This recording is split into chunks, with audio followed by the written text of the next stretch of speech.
ప్రతి నెల 1వ తారీఖున పేదల సేవలు సామాజిక పెన్షన్ల పంపిణీ కార్యక్రమంలో భాగంగా ఒక పేదల సేవలు అనే కార్యక్రమాన్ని తీసుకుని ప్రజల దగ్గరికి ఒక ముఖ్యమంత్రి రావడం అనేది భారతదేశ రాజకీయ చరిత్రలో ఒక కొత్త అధ్యాయం.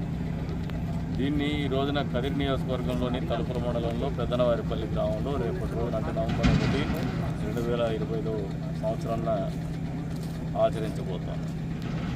నిజంగా ఈ మండలాన్ని గమనిస్తే మీరు భౌగోళికంగా పక్కనే 3 సార్లు ముఖ్యమంత్రి చేసినటువంటి వైఎస్ కుటుంబం ముక్కు కిందే ఉంటుంది.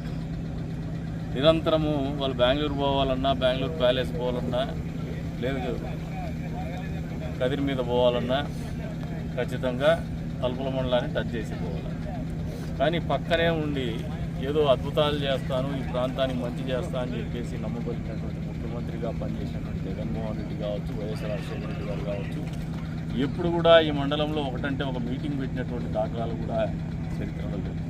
ఇది ఒక చారిత్రాత్మకమైనటువంటి ఘట్టం. ఎందుకంటే ఒక ముఖ్యమంత్రి మొట్టమొదటిసారిగా ఈ మండలంలో ఒక కార్యక్రమానికి హాజరవుతున్నారు. అధికారిక కార్యక్రమం, ఈ ప్రాంతానికి మంచి చేసేటువంటి కార్యక్రమంగా ఈ ప్రాంత ప్రజలు నమ్ముతున్నారు.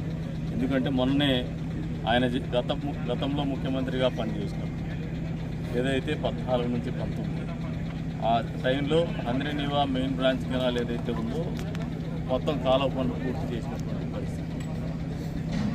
కానీ అధికారం పోయిన తర్వాత అధికారం చేపట్టినటువంటి జగన్మోహన్ రెడ్డి కళ్ళ ముందు కనపడుతున్న ఆ కాలంలో చుక్క అంటే చుక్క నీళ్ళు ఇవ్వలేనటువంటి పరిస్థితి 5 సంవత్సరాల పరిపాలన కొనసాగేటటువంటి పరిస్థితి.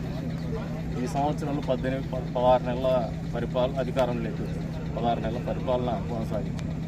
రెండోసారి అదే కాలంలో మెయిన్ బ్రాంచ్ కెనాల్ కృష్ణానదీ జలాలని తీసుకొచ్చున్నాం మొదటి క్వార్టర్లో.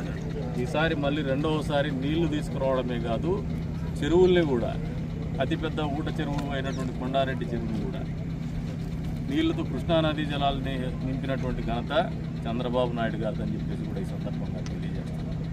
అంతేకాకుండా పక్కనే ఉన్నటువంటి పులివెందులకు కూడా 2 మండలాల్లో ఉన్నటువంటి చెరువుల్ని జెడ్పీటీసీ స్థానిక సంస్థల ఉప ఎన్నికల్లో భాగంగా హామీ ఇస్తే దాన్ని నెరవేర్చి మరి ఇక్కడ ఈ ప్రాంతం చెరువులు కూడా నింపినటువంటి ఘనత చంద్రబాబు నాయుడు గారి పరిపాలనా దక్షతకు తర్పణం పడుతుందని చెప్పేసి కూడా సందర్భంగా తెలియజేస్తున్నాం. ఇది అతిపెద్ద మంచి ప్రాంతానికి ఈ చంద్రబాబు నాయుడు గారి ముఖ్యమంత్రిగా చేసినటువంటి అతిపెద్ద మంచి ప్రాంతానికి ఇంకా మించి ఇంకా 4-5 చెరువులు ఉన్నాయి.